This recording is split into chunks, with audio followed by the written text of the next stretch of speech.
Resonance. The second major difference is that microscopic reality displays degenerate states. One example is different states can have the same energy, and we say that the energy of these states is then degenerate. This leads to resonance that also does not exist macroscopically. These two structures shown here are different but have the same energy. Quantum mechanics considers that both exist simultaneously as a superposition between the two. Let's look at resonance a bit more. Here is the example of the Zeeman effect, where energy levels are split in the presence of a magnetic field. Let us just look at the energy level structure and assume at first that there are no electrons present. If we count on the right-hand side, we have 12 distinct energy levels.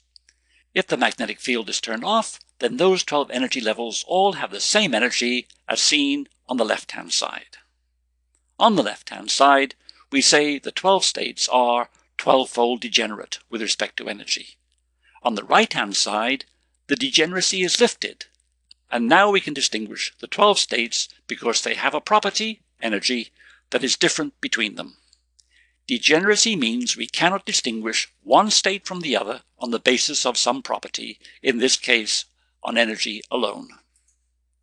It's like gravity. On Earth there is only one way up, and depending upon your position, the force of gravity changes. In space there is no up or down, and therefore all directions are the same, or degenerate. Let us suppose that there is only one electron available and which occupies one of the 12 states on the right-hand side. We know this state, it is F equals 2 and M equals 2. But when the magnetic field is turned off, we cannot know which of the 12 possible states it would occupy.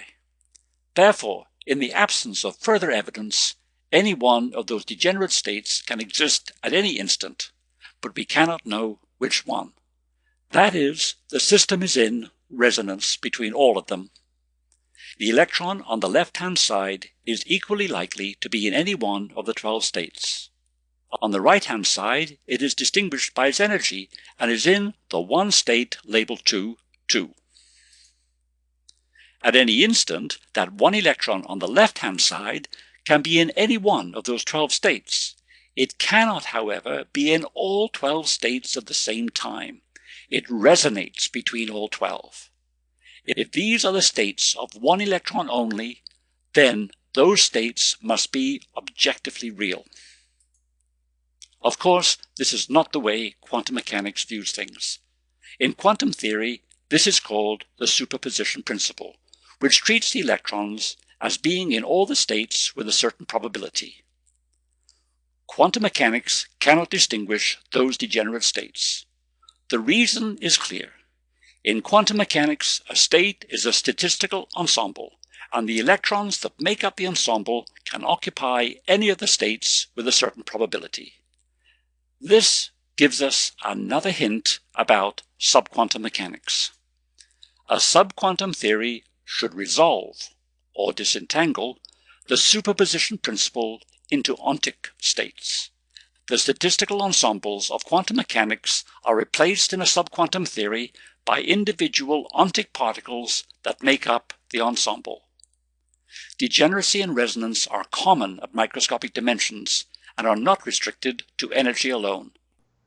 Just because the subquantum theory is objectively real does not mean it is classical, because indistinguishability and resonance lead to new predictions that do not exist macroscopically.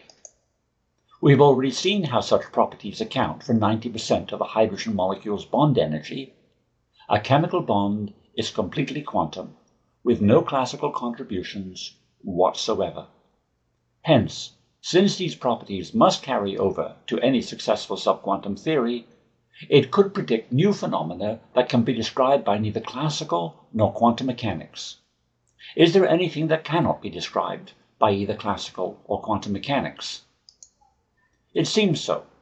I mentioned in my last entry there is one experiment where quantum mechanics fails, and this is it: anomalies in experimental data for the EPR Bohm experiment. Are both classical and quantum mechanics wrong? A careful analysis of the data shows that no known theory explains the data.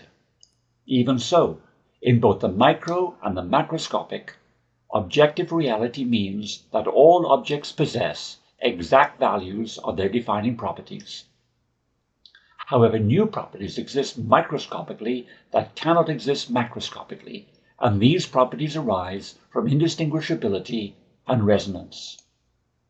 Up to now, I have not given many examples. Over the next few entries, I will discuss the Stern-Gerlach experiment and use the objective data it gives to illustrate many of the ideas that we have come across so far.